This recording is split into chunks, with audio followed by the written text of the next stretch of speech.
नमस्कार। माउन्टेन समाचारमा स्वागत छ। म बिन्दु अधिकारी र म खगेन्द्र विष्ट। सुरुमा अहिलेसम्मका मुख्य समाचार।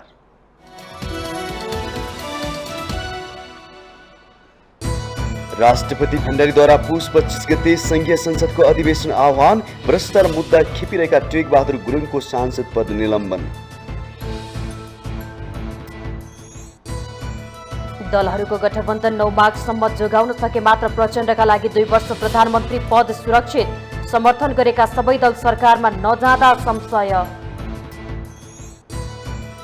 आफू विरुद्ध अनुसन्धान गरिरहेको निकायकै नेतृत्व सम्हाल्दा गृहमन्त्री लामिछानेमाथि नैतिक प्रश्न तिर्सियो। स्वार्थ बाँचिने सम्भावना नकार्न नमिल्ने। सभापति देउवाले बोलाए पुस 22मा कंग्रेस केन्द्रीय समिति बैठक। निर्वाचन समीक्षा र समसामयिक राजनीति बैठकका एजेन्डा।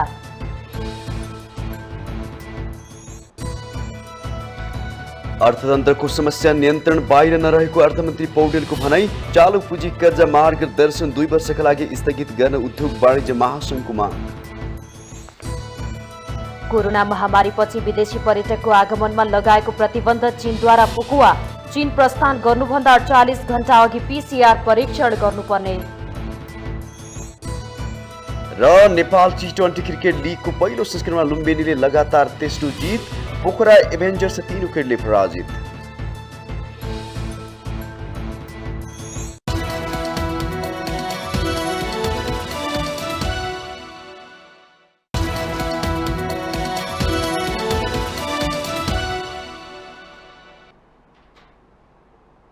अब समाचार विस्तारमा। राष्ट्रपति विद्यादेवी भण्डारीले पुस 25 गतेका लागि संघीय संसद अधिवेशन आह्वान गर्नुभएको छ। संविधानको धारा 93 को उपधारा 1 बमोजिम पुस 25 गते सोमबार दिउँसो 1 बजेका लागि संसद भवनमा संघीय संसदको अधिवेशन आह्वान गरिएको राष्ट्रपति कार्यालयले जनाएको छ। सोमबार बसेको मन्त्री परिषद बैठकले संसद बैठक बोलाउन राष्ट्रपति कहाँ सिफारिस गर्ने निर्णय गरेको थियो। त्यही अनुसार प्रधानमन्त्री पुष्पकमल दाहाल मंगलबार संसद बैठकको आह्वानका लागि राष्ट्रपति विद्यादेवी भण्डारीलाई सिफारिस गर्नुभएको थियो। मंसिर 4 गते भएको निर्वाचनपछि प्रतिनिधि सभा र राष्ट्रिय सभाको बैठक पहिलो पटक बस्न लागेको हो। यसपटक प्रतिनिधि सभामा 12 राजनीतिक दल र 4 स्वतन्त्र सांसदको प्रतिनिधित्व रहेको छ।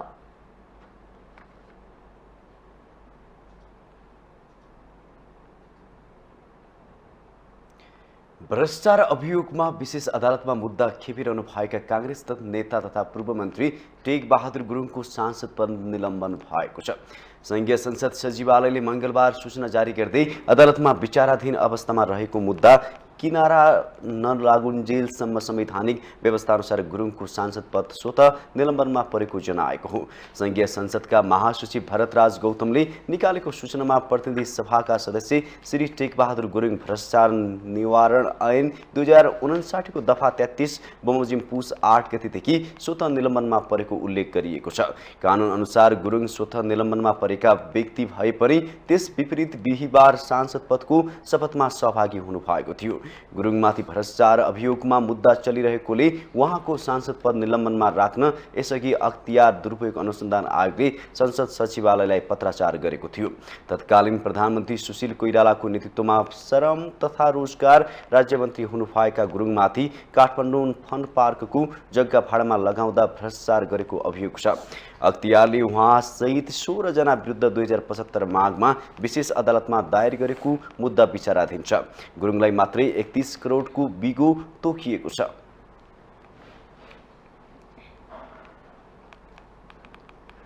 सत्ता राजनीतिमा उथल पुथल त भएको छ, तर खेल अझै सकिएको छैन। नेकपा माओवादी केन्द्रका अध्यक्ष पुष्पकमल दाहाल 7 दल र 3 स्वतन्त्र सांसदको समर्थनमा प्रधानमन्त्री बन्दै सरकारको नेतृत्व गरे पनि उहाँले माघ 9 भित्र विश्वासको मत लिइसक्नुपर्ने हुन्छ।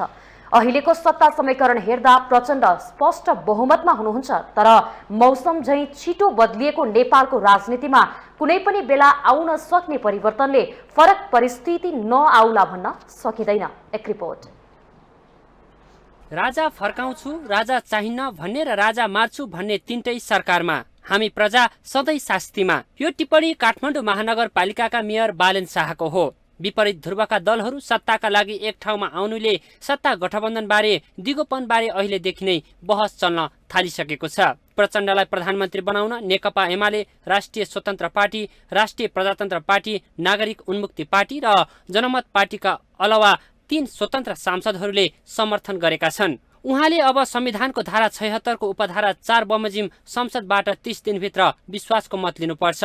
संसदको दोस्रो ठूलो दल एमालेसँग 78, माओवादी केन्द्रसँग 32, राष्ट्रिय स्वतन्त्र पार्टीसँग 20, राप्रपासँग 14, जसपासँग 12, जनमत पार्टीसँग 6 र नागरिक उन्मुक्ति पार्टीसँग 4 सांसद छन्। स्वतन्त्र सहितको संख्या जोड्दा 169 सांसद प्रचण्ड नेतृत्वको सरकारको पक्षमा छन्। जसपा, राप्रपा, नागरिक उन्मुक्ति पार्टी र स्वतन्त्र सांसदहरू भने सरकारमा नजाने र बाहिरी समर्थन मात्रै गर्ने भनिरहेका छन्। पार्टीमा पनि त्यस्तो समस्या छैन, तर पार्टीले हिजो निर्णय गर्दाखेरि नै अहिले तत्काललाई नयाँ सरकार निर्माणमा समर्थन गर्ने भन्ने निर्णय मात्रै गरेको छ। बाँकी निर्णय पछि गर्ने भनेको छ र हामी अब बसेर पछि निर्णय गर्छौँ। अहिले तत्काल राष्ट्रिय प्रजातन्त्र पार्टी सरकारमा जाँदैन। उनको गुण र दोषको आधार, एजेन्डाको आधारमा हामी कसैलाई सहयोग गर्छौँ या कसैलाई विरोध गर्छौँ होइन। हामी अलिकति नेपालमा अरू धेरै कुरा चाहिँदैन, अलिकति इमान्दार मान्छे, भिजनरी मान्छे र सदाचारमा विश्वास गर्ने, किन राजनीति आफैमा एउटा सदाचार हो। सदाचार बिनाको राजनीतिले देश र जनतालाई दुख दिन्छ। सत्ता गठबन्धनका 7 दलमध्ये कतिपय राजनीतिक रूपमा विपरीत ध्रुवका छन्। संविधान, गणतन्त्र, संघीयता, धर्मनिरपेक्षता, समावेशी समानुपातिक प्रतिनिधित्व, नागरिकता जस्ता विषयमै नमिल्ने धारणा छ। राजनीतिक विश्लेषक तथा प्राध्यापक लोकराज बराल प्रधानमन्त्री प्रचण्डलाई मुस्किलले विश्वासको मत पाए तापनि त्यो दीर्घकालीन नहुने बताउनुहुन्छ। त्यसै पनि अब एमाले र माओवादी अनि यो 20 वटा स्वतन्त्रहरू छन् होइन। यिनीहरू जोडजाड गरेर अरू स्वतन्त्र छन् 4-5 जना। अस्ति त 3 जनाले सही गरेर दिइसके। यस जोडजाड गर्दा पुगिहाल्छ नि। त्यसमा मेरो विचारले यो प्रब्लम हुँदैन। अहिले यसपालि 30 दिन पछिको कुरामा चाहिँ पछि त्यस पछाडिकै झगडा सुरु हुनसक्छ अथवा उनीहरू वितृष्णा बढ्न सक्छ। हाम्रो एजेन्डा पुरा भएन भनेर भन्न सक्छन्। दीर्घकालीन त मलाई नेपालको अहिले राजनीतिमा कहिले दीर्घकालीन, कहिले पञ्चायत व्यवस्थामा त दीर्घकालीन भएन। नेपालको यो यस्तै हो। यो संविधानले त झन् त्यस्तै नै गराइदिएछ। सत्ताका लागि एक ठाउँमा पुगेका दलहरूको गठबन्धन माघ 9 गतेसम्म जोगाउन सके मात्र प्रचण्डका लागि 2 वर्ष प्रधानमन्त्री पद सुरक्षित हुन्छ। राष्ट्रपति, उपराष्ट्रपति, सभामुख, उपसभामुखका अलावा मुख्यमन्त्री लगायतका महत्त्वपूर्ण पद बाँडफाँड सजिलो छैन। यसलाई पार लाउन सक्नु र नसक्नुले प्रचण्डले विश्वासको मत लिन सक्ने कि नसक्ने टुङ्गो लगाउँछ। नेपाली राजनीतिमा अनुमान भन्दा बाहिर रहेको संसारका प्रतिष्ठित विश्वविद्यालयकै राजनीतिक शास्त्रीहरूले बताइरहँदा प्रचण्ड ढुक्क हुने अवस्था छैन। माउन्टेन टेलिभिजन एचडीका लागि क्यामेरामा निखिल कपालीका साथमा बटुकराज गिरीको रिपोर्ट। निर्वाचन आयोगले राष्ट्रपति र उपराष्ट्रपति निर्वाचनको तयारी सुरु गरेको छ। राष्ट्रपति विद्यादेवी भण्डारीको कार्यकाल आगामी फागुन 29मा सकिने भएकाले आयोगले माघ 28 गतेभित्र निर्वाचन गराउने तयारी गरेको हो। नेपालको संविधानको धारा 63मा राष्ट्रपति र उपराष्ट्रपतिको कार्यकाल निर्वाचित भएको मितिले 5 वर्ष तोकिएको छ। राष्ट्रपति तथा उपराष्ट्रपतिको निर्वाचन सम्बन्धी ऐन 2074 बमोजिम राष्ट्रपतिको पदावधि सकिनुभन्दा कम्तीमा 1 महिना अघि निर्वाचन हुने गरी निर्वाचनको मिति तोक्नुपर्ने भएकाले आन्तरिक छलफल सुरु भएको आयोगका सहायक प्रवक्ता सूर्य प्रसाद अर्यालले जानकारी दिनुभयो। निर्वाचनको मिति तोकी नेपाल सरकारलाई दिनुपर्ने व्यवस्था छ। संविधानको धारा 77 बमोजिम राष्ट्रपति र उपराष्ट्रपतिमा फरक लिङ्ग वा समुदायबाट प्रतिनिधित्व हुनुपर्ने भएकाले दुवै पदको एकै पटक नभई फरक फरक मितिमा निर्वाचन हुनेछ। यस निर्वाचनमा संघीय संसदका 334 र प्रदेश सभाका सदस्य 550 मतदाता हुनेछन्। मुलुकको विद्यमान जनसङ्ख्या अनुसार यी पदको निर्वाचनका लागि संघीय संसदका प्रतिनिधि सदस्यको मतभार 79 र प्रदेश सभाका प्रतिनिधि सभाको मतभार 48 हुनेछ। आयोगले गत मक्सिर 4मा सम्पन्न प्रतिनिधि सभा तथा प्रदेश सभा सदस्य निर्वाचनको परिणाम सहितको प्रतिवेदन गत मक्सिर 29 गते प्रतिवेदन बुझाएको थियो। राष्ट्रपतिको आह्वान बमोजिम 2 भन्दा बढी दलको समर्थनमा यही पुस 10 गते नयाँ सरकार गठन भइसकेको छ। राष्ट्रपति तथा उपराष्ट्रपतिको निर्वाचन सम्पादन गर्नुपर्ने कामका लागि आयोगले न्याय परिषदको परामर्शमा उच्च अदालतको न्यायाधीशलाई निर्वाचन अधिकृत नियुक्त गर्नेछ। निर्वाचनमा उम्मेदवार हुन संघीय संसदको सदस्यका लागि हुनुपर्ने योग्यताका साथै कम्तीमा 45 वर्ष उमेर पूरा भएको हुनुपर्ने तथा कुनै कानुनले अयोग्य नभएको व्यक्ति हुनुपर्नेछ। निर्वाचनमा मनोनयनका लागि मतदाता नामावलीमा नाम समावेश भएका 5 जना प्रस्तावक र 5 जना समर्थक आवश्यक पर्ने कानुनी व्यवस्था छ।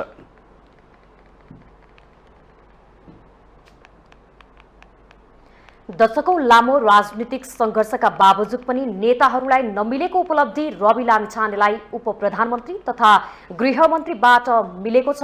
राष्ट्रिय स्वतन्त्र पार्टीलाई प्रतिनिधि सभामा 20 सिट दिलाएर उपप्रधानमन्त्री तथा गृहमन्त्री बनेपछि उहाँका समर्थकहरूले ठूलो खुसियाली नै मनाएका छन्। तर पद बाहिर र भित्र रहनुमा निकै ठूलो अन्तर हुने भएकाले रविका लागि आगामी दिन चुनौतीपूर्ण छ। एक रिपोर्ट। गृह मन्त्रालय सुरक्षा सम्बन्धी मन्त्रालय भएकाले जिम्मेवारी लिने मन्त्री सधैँ कडा सुरक्षा घेरामा रहनुपर्छ। त्यसैले रविको सुरक्षामा सेना, प्रहरी र सादा पोसाकमा सुरक्षाकर्मी समेत खटिसकेका छन्। अब उहाँ विगतमा जस्तो जनताले सजिलै भेट्न सक्ने ठाउँमा हुनुहुन्न। उहाँलाई भेट्न सर्वसाधारणले प्रक्रिया पुर्याउनु पर्ने हुन्छ। विगतमा जस्तो सीधा कुरा जनतासँग हुने छैन। सीधा कुरा कर्मचारी तन्त्रसँग हुन्छ, त्यसपछि प्रक्रियागत रूपमा जनतासम्म पुग्छ। यसले उहाँलाई जनताबाट दूर बनाइसकेको छ। रविले आफू विरुद्धको नागरिकता सम्बन्धी उजुरी दबाउन या आफ्नो स्वार्थ अनुकूल मोड्न खोजेको आरोप पनि छ। गृह मन्त्रालयमा छानबिन भइरहेको र त्यही रवि मन्त्री हुँदा कन्फ्लिक्ट अफ इन्ट्रेस्टको प्रश्न उठिसकेको छ। अर्कोतर्फ उहाँमाथि नैतिकताको प्रश्न उठिरहेका छन्। आफू विरुद्धको छानबिनलाई दबाउने या आफ्नो स्वार्थ अनुकूल मोड्ने प्रयास उहाँबाट नहोला भन्न सकिन्न। रवि एक प्रकारको घेराबन्दीमा पर्नु भएको देखिँदैछ। लामो राजनीतिक अनुभव सङ्गाल्नु भएका प्रचण्ड र केपी शर्मा ओली जस्ता चतुर नेताहरूसँग काम गर्नुपर्ने बाध्यता छ। उहाँले आफूलाई मन्त्री परिषद भित्रको प्रतिपक्षी भन्नु भए पनि त्यो व्यावहारिक हुन सक्दैन। प्रचण्डले ओलीसँगको परामर्शमा लिने निर्णयलाई मान्नुपर्ने हुन्छ। दुवै नेता उहाँभन्दा भिन्न विचारका हुनुहुन्छ। रविले आफूलाई गैर कम्युनिस्ट शक्तिका रूपमा उभ्याउनु भएको छ। कम्युनिस्ट नेताको नेतृत्व रही वर्चस्व समेत रहेको सरकारमा उहाँको मन्त्री परिषदमा मात्र नभई आफ्नै मन्त्रालयमा कतिको चल्ला भन्ने प्रश्न छँदैछ। राजनीतिमा छोटो अनुभव भएकाले पहिलो पटक नै उप प्रधानमन्त्री सहित गृहमन्त्री बन्नुभएका रविको छलाङ जति लोभ लाग्दो छ उत्तिकै जोखिमयुक्त पनि छ। सत्तामा डुबेपछि नेपालका कमै मात्र नेता सग्लो निस्कनु भएको इतिहास साक्षी छ। चर्चा र विवादको घेरा भित्रै रहेर देशको उप प्रधानमन्त्री बन्ने हैसियत स्थापित गर्नुभएका रवि चतुर र अनुभवी नेताहरूको चंगुलमा त पर्नु भएको होइन। उपप्रधान तथा गृहमन्त्री रवि लामिछानेको नागरिकता र राहतदानी विवादमा सर्वोच्च अदालतले पुस 22 गते सुनवाई गर्ने भएको छ। सांसदको शपथ लिन रोकी पाऊँ भन्दै परेको रिटमाथि अन्तरिम आदेश दिने कि नदिने भन्ने विषयमा सर्वोच्च अदालतले पुस 22 गते सुनवाई गर्ने भएको हो। गत बुधबार संवैधानिक इजलासले कारण देखाऊ आदेश मात्र दिएको थियो। त्यो दिन अन्तरिम आदेश नभएपछि लामिछानेलाई शपथ लिन बाटो खुलेको थियो। उक्त इजलासले कारण देखाऊ आदेशसँगै अन्तरिम आदेशका लागि दुवै पक्षलाई बोलाउने निर्णय पनि गरेको थियो। सर्वोच्चले उक्त आदेश अनुसार यो विषयमा अन्तरिम आदेश दिने कि नदिने बहस गर्न पुस 22 गतेलाई पेशी तोकेको हो। लामिछानेले अमेरिकी नागरिकता लिँदा नेपाली नागरिकता खारेज नगरेको र फेरि अमेरिकी नागरिकता त्याग गरेपछि पनि पुनः पुरानै नागरिकताको प्रयोग गरेको आरोप छ। यस्तै अमेरिकी पासपोर्ट हुँदाहुँदै नेपाली पासपोर्ट पनि लिएको आरोप छ। लामिछानेले 2050 सालमा प्राप्त गरेको नागरिकता नै प्रयोग गरिरहनु भएको छ। लामिछानेले मक्सिर 4 को चुनावमा पुरानै नागरिकताको प्रयोग गरी उम्मेदवारी दिनुभएको थियो। उहाँ विरुद्ध गृह मन्त्रालयमा उजुरी परेको थियो। उक्त उजुरी परेपछि गृहबाट काठमाडौँ प्रशासनलाई पत्राचार गरिएको थियो। प्रशासनले जिल्ला प्रहरी परिसर काठमाडौँलाई निर्देशन दिएपछि अनुसन्धान थालेको थियो। विदेशी नागरिकता त्याग्नुभन्दा पहिले नै नेपाली राहदानी लिएको अनुसन्धानबाट देखिए गृहमन्त्री लामिछानेलाई जरिवाना र कैद सजाय हुन सक्छ।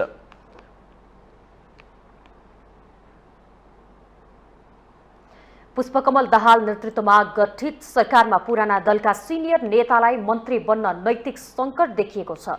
राष्ट्रिय स्वतन्त्र पार्टीका अध्यक्ष रवि लामिछाने उपप्रधानमन्त्री नियुक्त भएका कारण माओवादी केन्द्र र एमालेका सिनियर नेताहरूलाई मन्त्रीको हैसियतमा सरकारमा सामेल हुन अप्ठ्यारो देखिएको हो। मन्त्री परिषद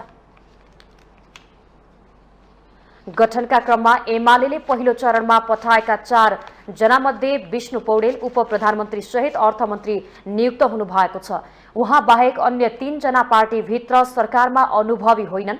ज्वाला शाह, दामोदर भण्डारी र राजेन्द्र कुमार राईलाई एमालेले मन्त्री बनाएको छ।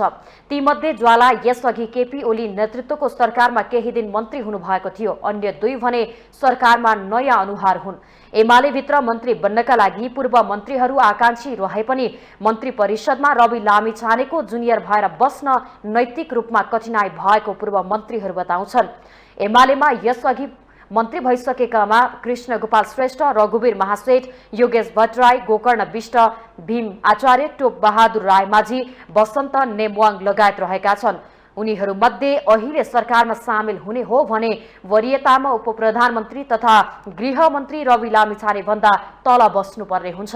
उता माओवादी केन्द्रमा पनि वर्षमान पुन, जनार्दन शर्मा, शक्ति बहादुर बस्नेत लगायतका नेताहरू यसअघि मन्त्री भइसकेका छन्। उनीहरूमध्येबाट फेरि मन्त्री बन्न नैतिक सङ्कट सृजना हुने देखिएको छ। सरकारलाई समर्थन जनाएको राष्ट्रिय प्रजातन्त्र पार्टीमा पनि सरकारमा जाने सवालमा यस्तै नैतिक सङ्कट देखिएपछि सरकार बाहिरै बस्ने मत प्रकट भइरहेको छ। राप्रपामा पशुपति शमशेर जबरा, दीपक बोहरा, बुद्धिमान तामाङ लगायतका नेताहरू यसअघि नै पटक पटक मन्त्री भइसकेका छन्। यी मध्ये कसैले पनि रवि लामिछानेको वरियता भन्दा तल रहेर सरकारमा सामेल हुन इच्छा जनाएका छैनन्। सत्तारूढ गठबन्धनभित्र एमाले, माओवादी केन्द्र, राप्रपा लगायतका दलबाट सिनियर नेता तथा यसअघि मन्त्री भइसकेकाहरूले वरियतालाई आधार मानेर मन्त्री हुन अस्वीकार गरेमा मन्त्री परिषदमा नयाँ अनुहारले प्राथमिकता पाउने देखिन्छ।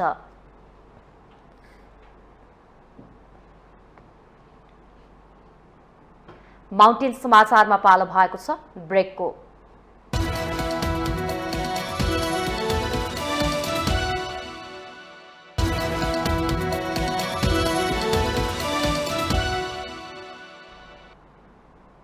ब्रेकपछि स्वागत छ बाँकी समाचार। गृह मन्त्रालयले कार्यविधि विपरीत विभिन्न व्यक्तिको सुरक्षामा खटिएका सुरक्षाकर्मीलाई 48 घण्टाभित्र फिर्ता बोलाउन नेपाल प्रहरी र सशस्त्र प्रहरी बललाई निर्देशन दिएको छ। नवनियुक्त उपप्रधान तथा गृहमन्त्री रवि लामिछानेको निर्देशनपछि गृहले मङ्गलबार दुवै सुरक्षा निकायलाई सुरक्षा कार्यविधि विपरीत खटिँदै आएका जनशक्तिलाई फिर्ता बोलाउन भनेको हो। विशिष्ट व्यक्तिहरूको सुरक्षा व्यवस्थापन कार्यविधि 2077 अनुसार बहालवाला तथा पूर्व निश्चित पदाधिकारीहरूलाई मात्रै सेना, प्रहरी र सशस्त्रका अङ्गरक्षक, सवारी, इन्धन सहितको सुविधा तोकिएको छ। तर सत्ता र शक्ति रहेकाले पहुँचका आधारमा कार्यविधि मिचेर यस्तो सुविधा दुरुपयोग गर्दै आएका छन्। प्रहरी र सशस्त्रका सुरक्षाकर्मी दुरुपयोग गर्नेमा गृह मन्त्रालयका कर्मचारी पनि संलग्न रहेका छन्। गृहका कर्मचारीले कार्यविधिले निश्चित गरेको मापदण्ड विपरीत अङ्गरक्षक र चालक लिने गरेका छन्। कार्यविधिमा तोकिए अनुसारका बहालवाला तथा पूर्व कर्मचारी सुरक्षाकर्मीहरूले व्यक्तिगत सुरक्षाकर्मी पाउने व्यवस्था रहेको छ। उक्त कार्यविधिमा व्यवस्था गरिएको भन्दा विपरीत सेवा सुविधा लगायत व्यक्तिगत सुरक्षाकर्मी सहयोगी राखेको भए 48 घण्टाभित्र फिर्ता गर्न गृह मन्त्रालयका प्रवक्ता फणीन्द्रमणि पोखरेलले जारी गरेको विज्ञप्तिमा उल्लेख छ।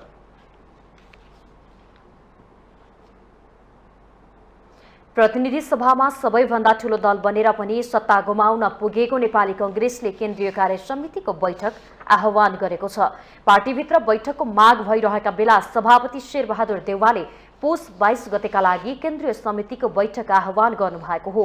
कांग्रेसले माओवादीसँग सत्ता सहकार्यबारे सहमति नजुट्दा नाटकीय रूपमा सत्ता नै गुमाएको छ। नेतृत्वको सोझबुझपूर्ण निर्णय हुन नसक्दा पार्टीले सत्ता गुमाएको भन्दै तीव्र असन्तुष्टि भइरहेको बेला बैठक बोलाइएको हो। बैठकमा यस विषयलाई जोडतोडका साथ उठाउने असन्तुष्ट पक्षको तयारी छ। कांग्रेसभित्र विशेष अधिवेशनको माग समेत उठ्न थालेको छ। महामन्त्रीद्वय गगन कुमार थापा र विश्व प्रकाश शर्माले नेतृत्वको अदूरदर्शी कदमले कांग्रेस सत्ता बाहिर रहने अवस्था आएको भन्दै सार्वजनिक रूपमै असन्तुष्टि व्यक्त गरिसक्नु भएको छ। पार्टी केन्द्रीय कार्यालयका मुख्य सचिव कृष्ण प्रसाद पौडेलले पुस 22 गते दिउँसो 1 बजे सानेपामा बैठक बस्ने तय भएको जानकारी दिँदै उक्त बैठकमा केन्द्रीय कार्य समितिका पदाधिकारी एवं सदस्यहरूलाई खबर गरिएको जानकारी दिनुभयो।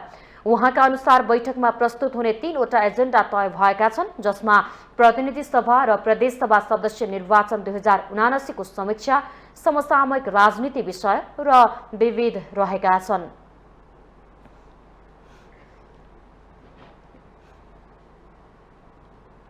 सरकार गठन गर्न कांग्रेस माओवादी सहितको 5 दलीय गठबन्धन असफल बनेपछि कांग्रेसभित्रको असन्तुष्टि छताछुल्ल भएको छ। सभापति शेरबहादुर देउवाले पहिलो पटक प्रधानमन्त्री आफै हुनुपर्ने हट अन्तिम समयसम्म राखेकाले कांग्रेस प्रतिपक्षको भूमिकामा पुगेको भन्दै पार्टीभित्र असन्तुष्टि बढेको हो।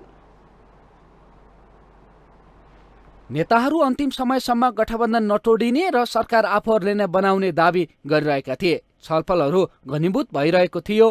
केपी शर्मा ओलीलाई हटाएर शेरबहादुर देउवालाई प्रधानमन्त्री बनाएदेखि स्थानीय तह हुँदै संसदको चुनावसम्म गठबन्धन कायमै रहनुले अझै केही वर्ष नेपाली कांग्रेस, नेकपा माओवादी केन्द्र, नेकपा एकीकृत समाजवादी र राष्ट्रिय जनमोर्चा सहितको गठबन्धनकै सरकार बन्ने आकलन भएको थियो। तर केही घण्टाभित्रै सत्ता राजनीतिको उथलपुथलले गठबन्धनको डोरी चुडियो। यसको मुख्य कारण थियो कांग्रेस सभापति शेरबहादुर देउवा र माओवादी अध्यक्ष पुष्पकमल दाहाल प्रचण्डको प्रधानमन्त्री बन्ने चर्को प्रतिस्पर्धा। गठबन्धनबाट माओवादी केन्द्र बाहिरिएपछि कांग्रेसभित्र असन्तुष्टि प्रकट भइरहेको छ। सामाजिक सञ्जालदेखि विभिन्न माध्यम मार्फत कांग्रेसका प्रभावशाली नेताहरू नै देउवा र उनको आलोचना गरिरहेका छन्। आलोचित हुनेहरूमा देउवा कोटरीका मानिएका आर्जु राणा देउवादेखि विमलेन्द्र निधि, पूर्णबहादुर खड्का, डाक्टर प्रकाश शरण महत र ज्ञानेन्द्र बहादुर कार्की समेत छन्। उहाँसँग नजिक भएका व्यक्तिहरू जो उहाँसँग नजिक भएका सही सल्लाह दिन सक्नु भएन, कड़ा रूपमा उहाँ प्रस्तुत हुनु भएन, यो हुन सक्छ भनेर उहाँहरू अनुमानित गर्न सक्नु भएन। सभापतिले प्रगति गर्न सक्नु भएन, हट त्याग गर्न सक्नु भएन। त्यसकारणले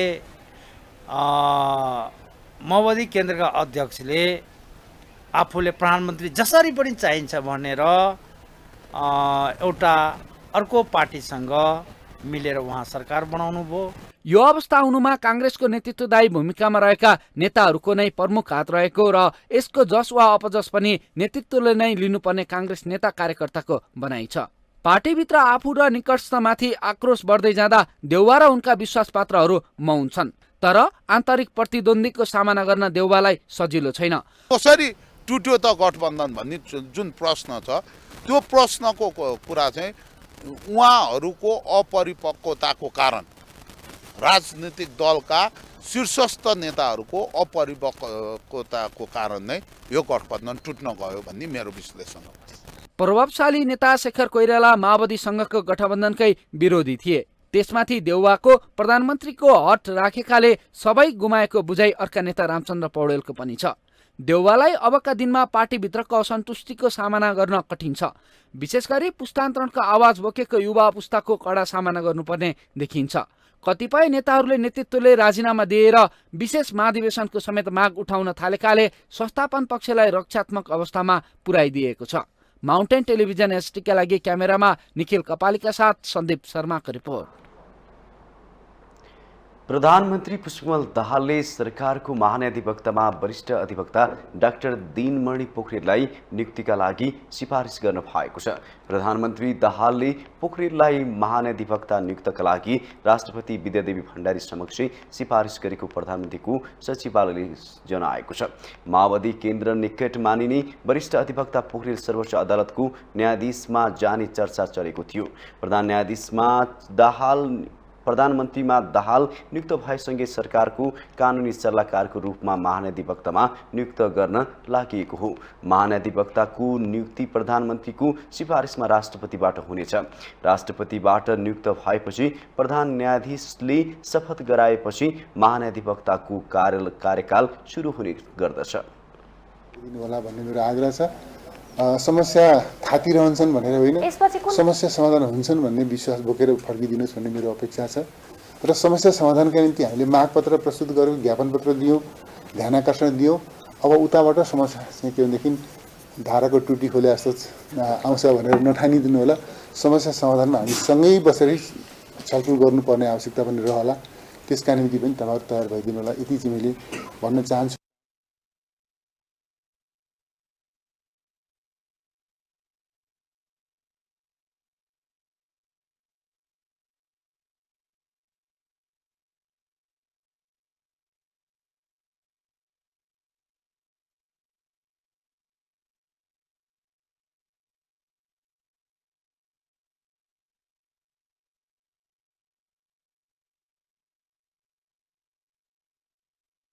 हामी तरलतालाई एड्रेस गर्न सक्यौँ भने धेरै जस्तो समस्या जुन अहिले छ त्यो समस्यालाई हामी समाधान गर्न सक्छौँ। र तरलताको समस्या किन आयो, अब यसमा ब्याङ्कहरूले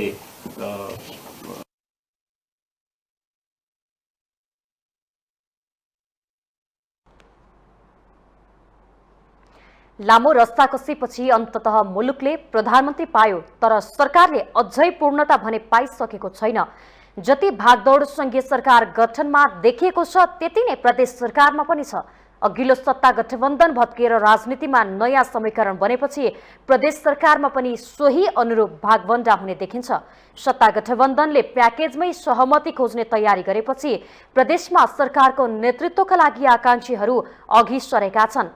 एक रिपोर्ट। केन्द्रमा प्रधानमन्त्री सहित 8 सदस्यीय मन्त्रीमण्डल गठन भएसँगै अब प्रदेश सरकार गठनको पहल पनि सुरु भएको छ। एमाले नेतृत्वको गठबन्धनमा माओवादी, राष्ट्रिय स्वतन्त्र पार्टी, राष्ट्रिय प्रजातन्त्र पार्टी, जनता समाजवादी नेपाल, जनमत पार्टी र नागरिक उन्मुक्ति पार्टी सामेल भएका छन्। निर्वाचनमा सबैभन्दा बढी सिट जितेको नेपाली कांग्रेस एमाले सहितका दलहरू केन्द्रमा मिल्दा संघमा मात्र नभई प्रदेशमा पनि प्रतिपक्षमा बस्ने निश्चित छ। प्रदेश सभामा एमाले पहिलो र माओवादी तेस्रो दलका रूपमा रहेका छन्। अहिले सत्ता गठबन्धनका प्रदेश सांसद मुख्यमन्त्रीका लागि दाबी पेश गर्न थालेका छन्। यसका लागि उनीहरू प्रभावशाली केन्द्रीय नेताहरूसँग लबिङ बढाउँदै लगेका छन्। प्रदेश 1 मा मुख्यमन्त्रीका लागि एमालेका पूर्व प्रदेश मन्त्री हिक्मत कुमार कार्कीको दावेदारी देखिन्छ। त्यसैगरी प्रदेश 1 बाट नेकपा माओवादी केन्द्रका पोलिट ब्युरो सदस्य एवं प्रदेश 1 का आर्थिक मामिला तथा योजना मन्त्री इन्द्र बहादुर आङबोले नेतृत्वमा दाबी गर्नु भएको छ। त्यसैगरी मध्य प्रदेशमा नेकपा एमाले, जसपा र जनमत पार्टीले मुख्यमन्त्रीमा दाबी गरेका छन्। बागमती प्रदेशमा एमाले र माओवादीले मुख्यमन्त्री आफूले पाउनुपर्ने बताएका छन्। एमालेका जगन्नाथ थपलिया, माओवादी केन्द्रका शालिक राम जमकटेल, युवराज तुलाल, सरल सहयात्री, कृष्ण प्रसाद शर्मा खनाल, राप्रपाका उद्धव थापाले मुख्यमन्त्री बन्न जोडबल गरिरहेका छन्। यसैगरी गण्डकी प्रदेशमा एमालेका खगराज अधिकारी र माओवादीका हरिबहादुर चुमानले मुख्यमन्त्री बन्न सक्रियता बढाएका छन्। लुम्बिनी प्रदेशमा एमालेका लीला गिरी र माओवादीका जोख बहादुर महराले मुख्यमन्त्री बन्न शीर्ष नेताहरूसँग संवाद अघि बढाएका छन्। उता कर्णाली प्रदेशमा एमालेका यामलाल कडेल, विनोद कुमार शाह र माओवादीका राजकुमार शर्मा र बिन्द्रमान विष्टले मुख्यमन्त्रीमा दाबी गरेका छन्। सुदूरपश्चिम प्रदेशमा माओवादीका खगराज भट्ट, ओम विक्रम भाट मुख्यमन्त्री बन्न दौडधुप बढाएका छन्। अहिलेको गठबन्धन हेर्दा एमाले 4, माओवादीले 2 र जनमत तथा जसपा मध्ये 1ले मुख्यमन्त्री पाउने सम्भावना देखिन्छ। केन्द्र सरकारमा भागबन्दा टुङ्ग्याउने क्रममा प्रदेश सरकारको विषय पनि सँगसँगै छिनोफाने गर्ने दलहरूको तयारी छ। माउन्टेन टेलिभिजन एचडीका लागि उषा काफ्लेको रिपोर्ट। माउन्टेन समाचारमा पालो भएको छ ब्रेकको।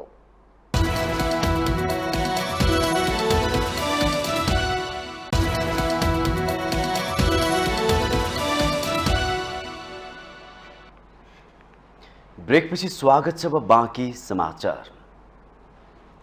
नेपाल चिकित्सक सङ्घको 29औं निर्वाचन माघमा हुँदैछ। 19 कार्यकारी पदका लागि विभिन्न राजनीतिक दलसँग निकट समूहका तर्फबाट उम्मेदवारी परेको छ। तर निष्पक्ष र स्वतन्त्र हुनुपर्ने चिकित्सक सङ्घ राजनीतिक दलको प्रभाव र दबावले गर्दा जित्ने पदाधिकारीले नै न त स्वच्छ भएर काम नै गर्न सकेका छन्, न त स्वास्थ्य क्षेत्रको स्तर उन्नति नै हुन सकेको छ। 72 वर्ष लामो इतिहास बोकेको नेपाल चिकित्सक सङ्घको पृथक पहिचान र गरिमा छ। यसकारण माघमा हुन लागेको 29औं केन्द्रीय कार्यकारिणी समितिको निर्वाचनमा चासो बढ्दैछ। निर्वाचनमा 19 पदका लागि 41 जनाको उम्मेदवारी परेको छ। निर्वाचनमा प्रजातान्त्रिक, प्रगतिशील र एकल गरी 41 जनाले उम्मेदवारी दर्ता गराएका छन्। स्वच्छतापूर्वक काम गर्नुपर्ने चिकित्सक सङ्घको स्तरोन्नतिमा राजनीति पनि बाधा बन्ने गरेको छ।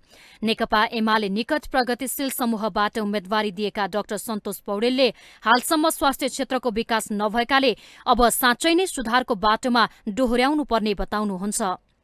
यो चिकित्सक सङ्घलाई त केही साथीहरूले क्लबको रूपमा यसको चाहिँ जुन गरिमा थियो, जुन महत्त्व थियो, त्यसलाई चाहिँ निमिट्यान्न पार्न खोजिहाले। अब हामी चाहिँ कमसेकम यो चिकित्सकहरूको यो चिकित्सा सेवाको यो एउटा गिरेको शाखलाई कसरी अगाडि बढाउने भन्ने विषयमा हामी राष्ट्रिय चिकित्सक सङ्घबाट एउटा अभियान थाल्यौँ। त्यो अभियानको अभियानकर्ताको हिसाबले हामीले त्यसको नारा हामीले कोइन गऱ्यौँ, सुरक्षित पेसा खुसी चिकित्सक। नेपाल चिकित्सा सङ्घको अग्रणी भूमिका हुनुपर्दछ, हस्तक्षेपकारी भूमिका हुनुपर्दछ र यो नेपाल सरकार विशेष गरी स्वास्थ्य मन्त्रालयको थिङ्क ट्याङ्कको रूपमा नेपाल मेडिकल एसोसिएसनलाई विकास गरिनुपर्दछ भन्ने अवधारणा यहाँहरू बीचमा राख्न चाहन्छु। एक त सामान्य रोग लाग्दा भिआइपी कहलिनेहरू विदेशमा गएर उपचार गराउने प्रवृत्ति झन्झन बढ्दो छ। अर्कोतिर निम्न वर्गीय मानिसहरू उपचारका लागि बाध्य भएर विदेशिएका छन्। यसले नेपालको चिकित्सा प्रणाली र उपचार पद्धतिको झन दुरावस्थातिर धकेलिन लागेको पुष्टि गर्छ। त्यसमाथि पनि स्वास्थ्य कर्मीहरूको धरना र अनसन बेला बेलामा चलिरहन्छ। अस्पतालमै पनि कर्मचारी समायोजन नभएको विषयले चर्चा पाइरहन्छ। आकस्मिक बाहेकका सेवा ठप्प नै हुन जान्छन्। यसको प्रत्यक्ष असर बिरामीमा नै पर्न जान्छ। स्वास्थ्य क्षेत्रको सुधार र चिकित्सकहरूको हक अधिकारका लागि गठन भएको चिकित्सक सङ्घको हरेक 3 वर्षमा हुने निर्वाचनले पनि खासै राम्रा पदाधिकारी ल्याउन भने सकेको छैन। चिकित्सकीय हकितको लागि हामीले आन्दोलन गरिराख्दाखेरि कसको सरकार छ भनेर कहिले पनि हेरेन। भनौँ न, मुलुकको अहिलेका राजनीतिका 3टै प्रमुख पार्टीहरूको सरकार हुँदाखेरि तपाईँले इतिहास खेलाउँदै जानुभयो भने लामो आन्दोलनहरू पनि भएका छन्, जहाँ चिकित्सकको हकित अथवा ऐन कानुनहरूमा जब चाहिँ समस्या आएको छ होइन, हामीले जस्तो चाहिँ 3टै मैले भनौँ न यो भन्दा पनि 3वटा जुन हुनुहुन्थ्यो अहिलेसम्मको पार्टीहरू, उहाँहरू सरकार हुँदा पनि चाहिँ गरेका छौँ। प्राय सबै चिकित्सकहरू यति बेला सङ्घको निर्वाचनमा व्यस्त देखिन्छन्। त्यसो त बिरामीलाई गुणस्तरीय सेवा प्रदान गर्न र चिकित्सकको अधिकार प्रदान गर्न पहल गर्न कुनै कसर नछाड्ने उनीहरूको दाबी हुन्छ। तर विगतमा हुन नसकेको विकास अब गर्न उनीहरूलाई निकै चुनौती छ। तसर्थ आसन्न निर्वाचनले कस्तो नेतृत्व पाउँछ भन्ने विषय प्रतीक्षाको विषय बनेको छ। माउन्टेन टेलिभिजन एचडीका लागि क्यामेरामा विवेक श्रेष्ठका साथमा बिन्दु अधिकारी, काठमाडौँ। कोरोना महामारी सुरु भए यता चीनले पहिलो पटक नेपाली वस्तु निर्यात गर्न सक्ने गरी रसुवागढी नाका खुला गरेको छ। 31 महिनादेखि बन्द रहेको नाका चीनले मंगलबारदेखि खुला गरेको रसुवागढी भन्सार कार्यालयले जनाएको छ। नाका खुलेको पहिलो दिन नेपालबाट 50,70,000 रुपैयाँ बराबरको वस्तु निर्यात भएको कार्यालयको तथ्याङ्क छ। यो 31 महिनापछिको पहिलो स्थलगत निर्यात हो। नेपालबाट बाँसको मुढा, तामाको भाँडा लगायतका वस्तु चीनतर्फ निर्यात भएका छन्। 2076 चैतमा नेपाल सरकारले कोरोना महामारीलाई मध्यनजर गर्दै नेपाल भित्रिने सबै नाका सील गरेपछि सो नाकाबाट नेपाली वस्तु निर्यात ठप्प भएको थियो। भन्सार कार्यालय रसुवाका अनुसार मंगलबार नेपालबाट 6 वटा ट्रकमा नेपाली वस्तु चीनतर्फ निर्यात भएका हुन्। तत्कालका लागि चीनले रसुवागढी नाका मात्रै खोलेको हो। सोमबार मात्रै ल्हासा स्थित नेपाली महावाणिज्य दूतावासले चीनिया अधिकारीले नाकाबाट नेपाली वस्तु आयात खोल्ने जानकारी गराएका थिए। उक्त जानकारी महावाणिज्य दूतावासले रसुवा जिल्ला प्रशासन र भन्सार कार्यालयलाई गराएको र सोही बमोजिम नेपाली वस्तु निर्यात सुरु गरिएको हो। यता सिन्धुपाल्चोकको तातोपानी नाका भने नेपाली वस्तु निर्यातका लागि अझै बन्द अवस्थामा छ। नेपाली वस्तु निर्यात गर्ने बारे चिनिया पक्षले कुनै औपचारिक जानकारी गराएको छैन।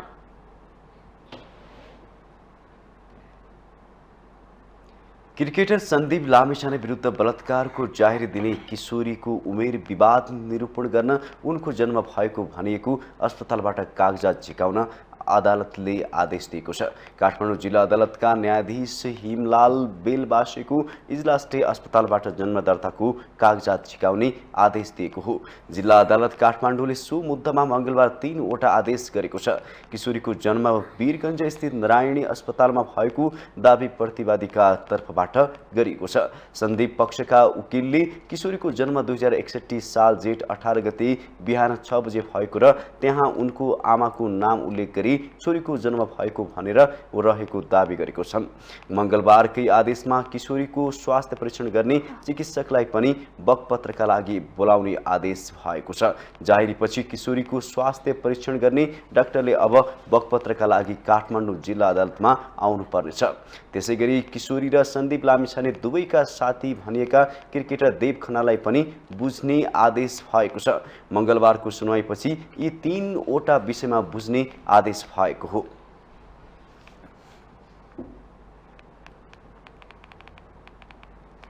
प्राकृतिक रूपमा सुन्दर नेपाल विश्वभरका पर्यटकको उत्कृष्ट गन्तव्य मध्येको एक हो। मनमोहक दृश्यहरू पर्यटकलाई तान्न पर्याप्त छन्। नेपालमा सांस्कृतिक साहसिक खेल लगायत विभिन्न प्रकारका पर्यटनको विकास भइरहेको छ। पछिल्लो समय स्वास्थ्य पर्यटन मेडिकल टुरिज्म पनि चासोमा परेको छ। नेपालमा मेडिकल टुरिज्मको सम्भावना र चुनौती के छन् त हेरौं यो रिपोर्ट।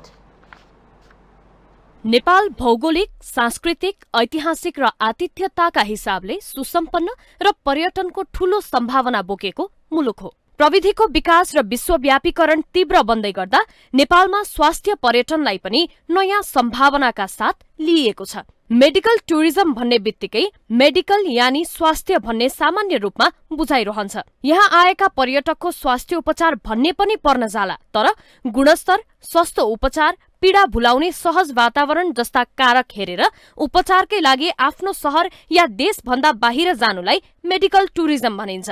नेपालमा स्वास्थ्य पर्यटन फस्टाउने र स्वास्थ्य पर्यटन क्षेत्रसँगै समग्र अर्थतन्त्रलाई नै टेवा पुर्याउने सम्भावना उच्च देखिन्छ। साइन्टिफिक मेडिसिनको कुरा मात्रै हैन, अहिले पछिल्लो समयमा नेपालमा चाहिँ आयुर्वेदिक उपचारहरू हैन, स्पिरिचुअलिटीका कुराहरू जसले चाहिँ बडी सोल एन्ड माइन्डलाई एकदम पिस गराउने हुन्छ नि, त्यसरी पनि तपाईको चाहिँ नि उपचार नेपालमा हुन्छ भनेर आउन थालेका छन्। जस्तै अब योगा टुरिज्मलाई पनि केही न केही हदमा चाहिँ हुन्छ नि, अब योगा गरेर पनि अब हेल्थ राम्रो बनाउने भन्ने हिसाबमा पनि मान्छे आइरहेका छन्। भनेपछि प्योर साइन्सको बाट मात्रै पनि होइन, अहिले नेपालमा चाहिँ नि विभिन्न अन्य आयामहरू पनि खुलिरहेका छन्।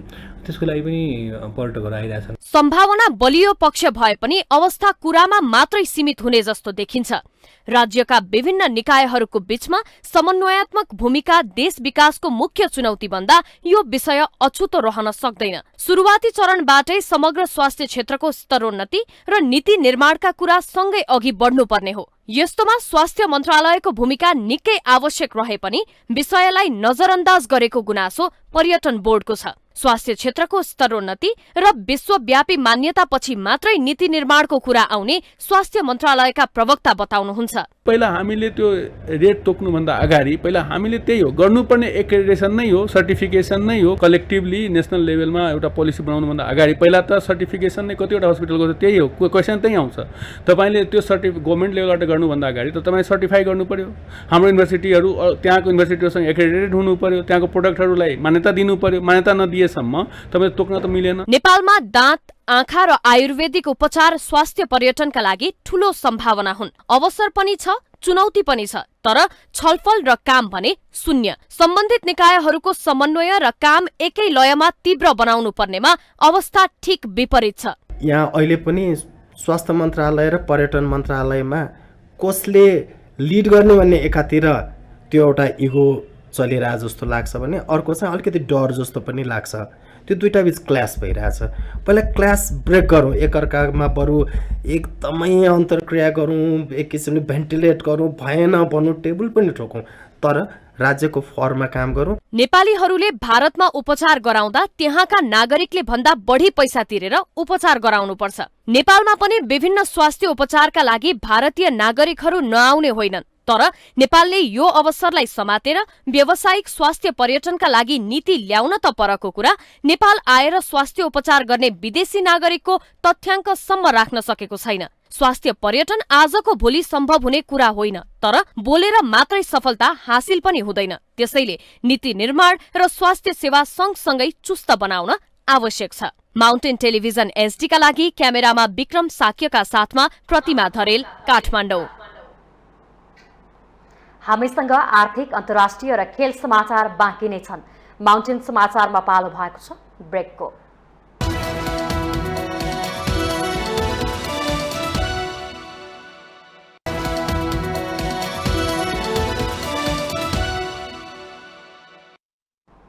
ब्रेकपछि स्वागत छ। अब पालो आर्थिक समाचारको। आर्थिक समाचारको साथमा जगदम्बा सुपर साइन तथा ग्याल्बा प्लस जीवनभरको भरोसा प्रस्तुत छ। रिद्धि सिद्धि सिमेन्ट गुणस्तरको नयाँ स्तर।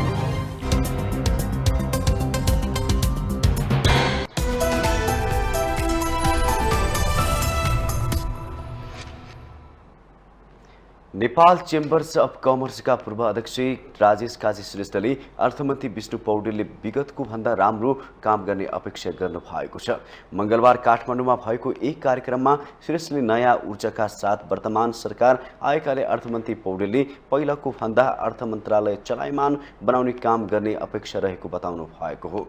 उहाँले पर्यटन विकासको लागि निवर्तमान पर्यटन मन्त्रीले जारी गरेको पर्यटन दशकलाई 5 वर्ष बनाउन नहुने बताउनु भयो। श्रेष्ठले विगतको सरकारका कामलाई नयाँ सरकारले परिवर्तन नभएर व्यवस्थित बनाउँदै जान आवश्यक रहेको उल्लेख गर्नुभयो। उहाँले सरकारले पर्यटन व्यवसायीहरूलाई पर्यटन प्रवर्धन गर्न जाँदा वा पर्यटन क्षेत्रमा लगानी गर्दा राजस्वमा छुट दिनुपर्ने बताउनुभयो। हामीलाई चाहिँ यो गर्नलाई अब सरकारको पनि त्यसै दयनीय छ। त्यसकारण हामीले उनीहरू नीति नियम गर्दा हामीलाई अब कहाँबाट उसले गर्दा हामीलाई त्यो होलिडेहरू छुटहरू दिँदा, चाहे ट्याक्सबाट होस्, चाहे हामीले पर्यटन प्रवर्धन गर्न जाँदाखेरिको हाम्रो लगानीमा होस्, त्यसमा चाहिँ केही छुट दियो भने हामीले दुईचोटि जाने ठाउँमा हामी 5 जना गएर उता प्रचार त गर्थ्यौँ। उहाँले पर्यटक व्यवसायीहरूले पर्यटन प्रवर्धन गर्न अन्तर्राष्ट्रिय देशहरूमा जान सरकारले सहयोग गरी नेपालको पर्यटन क्षेत्रको प्रचारमा लाग्न सकिने बताउनुभयो। साताको तेस्रो कारोबार दिन मंगलबार नेप्से परिसूचक उच्च अङ्कले वृद्धि भएको छ। उच्च रूपमा नेप्से बढेसँगै नेप्सेमा करिब 5 महिना यताकै उच्च कारोबार समेत भएको हो। नेप्से परिसूचक 59.87 अङ्क बढेर 1983.95 बिन्दुमा पुगेको हो। त्यस्तै सेन्सिटिभ इन्डेक्स 10.60 अङ्क बढेको छ भने फ्लोट इन्डेक्स 3.69 अङ्क र सेन्सिटिभ फ्लोट इन्डेक्स 3.28 अङ्कले बढेको छ। यस दिन कारोबारमा आएका 261 कम्पनीको 1,20,29,000 किता शेयर 3,88,43,93,96,000 रुपैयाँ बराबरको खरिद बिक्री भएको छ। सोमबार 2 अर्ब बराबरको कारोबार भएको थियो। मंगलबार 13 वटै उपसमूहको परिसूचक बढेको छ, जसमध्ये लगानी उपसमूहको परिसूचक 6.43% बढेको छ भने वित्त, होटल तथा पर्यटन र जलविद्युत उपसमूहको परिसूचक 4% भन्दा बढी बढेको छ। नेप्से बढेसँगै मंगलबार 6 वटा कम्पनीको शेयर सकारात्मक सर्किट लेभलमा कारोबार भएको छ। जसमा Siddhartha insurance, multipurpose finance, Ajod insurance, सृजनशील लघु वित्त र कालिका पावरको शेयर सकारात्मक सर्किट लेभलमा कारोबार भएको हो। मंगलबार कारोबार रकममा आधारमा लक्ष्मी बैंक शीर्ष स्थानमा रहेको छ, जसमा बैंकको 20 करोड 94 लाख रुपैयाँ बराबरको शेयर खरिद बिक्री भएको छ।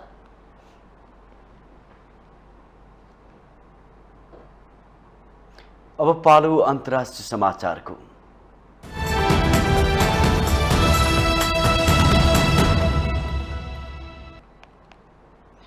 कोरोना संक्रमणपछि चीनले विदेशी पर्यटकको आगमनमा लगाइएको प्रतिबन्ध अन्त्य गरेको छ।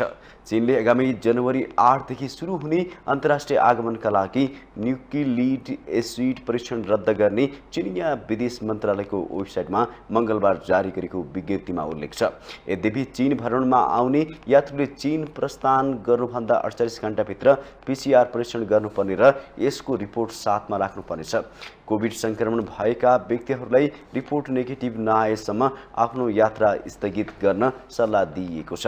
चिनिया कूटनीतिक तथा कन्सुलर नियोगबाट स्वास्थ्य कोभिडका लागि यात्रुले आवेदन दिन आवश्यक छैन। उनीहरूले भन्सार कार्डमा आफ्नो स्वास्थ्य अवस्थाको घोषणा गर्ने विज्ञप्तिमा उल्लेख छ। असामान्य स्वास्थ्य अवस्थामा घोषणा वा ज्वरोको लक्षण भएका व्यक्तिहरूले भन्सारमा एन्टिजेन परीक्षण गर्नुपर्नेछ। उनीहरूलाई स्वास्थ्य अवस्था हेरेर निको नहुन्जेलसम्म घरमै एकान्तमा बस्न वा अस्पतालमा उपचार गर्न सल्लाह दिइने बताइएको छ।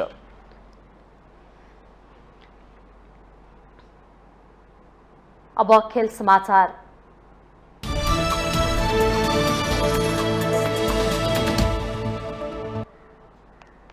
नेपाल T20 क्रिकेट लिगको पहिलो संस्करणमा लुम्बिनी लगातार तेस्रो खेल जितेको छ।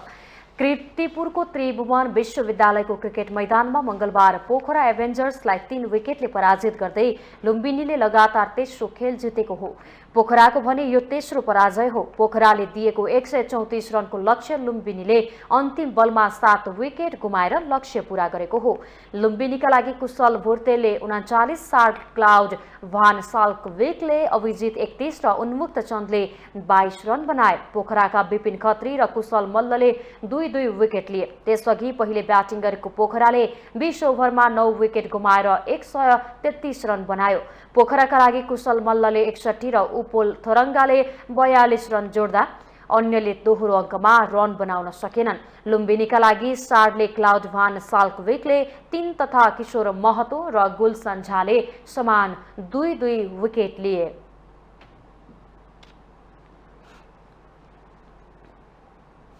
पुसको अन्तिम 7औं संस्करणको NBA राष्ट्रिय महिला तथा पुरुष क्लब भलिबल च्याम्पियनसिप आयोजना हुने भएको छ। मंगलबार नेपाल भलिबल संघले पत्रकार सम्मेलन गर्दै प्रतियोगिता पुस 24 देखि माघ 1 गतेसम्म आयोजना गर्ने जनाएको हो। प्रतियोगितामा महिलातर्फ 8 टोलीले सहभागिता जनाउनेछन् भने पुरुषतर्फ 14 वटा टोलीले प्रतिस्पर्धा गर्ने संघले जनाएको छ। त्रिपुरेश्वर स्थित राष्ट्रिय खेलकुद परिषदको कबड हलमा हुने प्रतियोगितामा महिलातर्फ Tribhuvan army, Nepal police, APF, new diamond sports club, Jawalakhel volleyball training centre, Gandaki Pradesh ठोर पाटन स्पोर्ट्स क्लब र एभरेस्ट भलिबल क्लब फुटबलको सहभागिता रहनेछ। यस्तै पुरुषतर्फ सहभागी विभागीय टोली Tribhuvan army, Nepal police, Nepal APF सहित हेल्पर नेपाल स्पोर्ट्स क्लब, नयाँ बजार सामाजिक युवा क्लब, दावाली मिलन club, Galkot sports club Baglung, Mani Mukunda volleyball club Butwal, Jawalakhel volleyball training centre, Bagmati प्रदेश बुढा नीलकण्ठ भलिबल क्लब, गण्डकी प्रदेश, मध्य प्रदेशको सहभागिता रहनेछ। प्रतियोगिताका लागि एक क्लबले 3 जना विदेशी खेलाडी राख्न पाउनेछन्। लिग कम नकआउटका आधारमा आयोजना हुने प्रतियोगिताको विजेताले 4 लाख पाउनेछ भने उपविजेताले 2 लाख र तेस्रो हुनेले 1 लाख रुपैयाँ हात पार्नेछन्। प्रतियोगिताबाट पुरुषतर्फ शीर्ष 8 टोली र महिलातर्फ शीर्ष 6 टोली 7औं RBBNVA क्लब लिग खेल्न पाउनेछन्।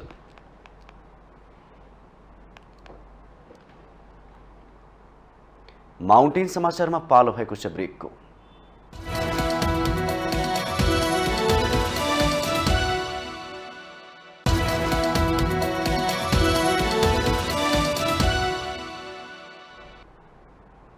ब्रेकपछि स्वागत छ। यो सँगै हामी माउन्टेन समाचारको अन्त्यमा आइपुगेका छौं। जाँदा जाँदै मुख्य समाचार पुनः एकपटक।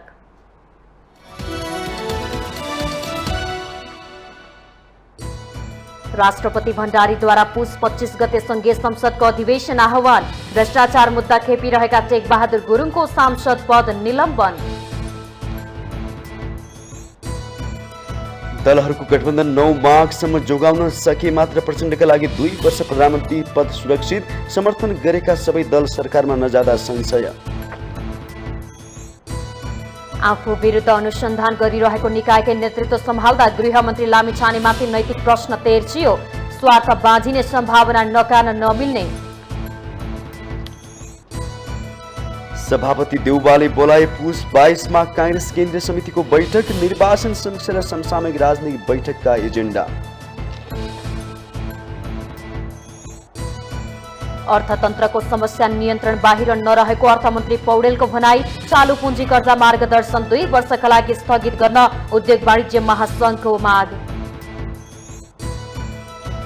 कोरोना महामारीपछि विदेशी पर्यटकको आगमनमा लगाएको प्रतिबन्ध चीनद्वारा फुकुवा। चीन प्रस्थान गर्नुभन्दा 48 घण्टा अघि पीसीआर परीक्षण गर्नुपर्ने। र नेपाल टी20 क्रिकेट लिगको पहिलो संस्करणमा लुम्बिनीले लगातार तेस्रो जित निकाल्यो। पोखरा एभेन्जर्स 3 विकेटले पराजित।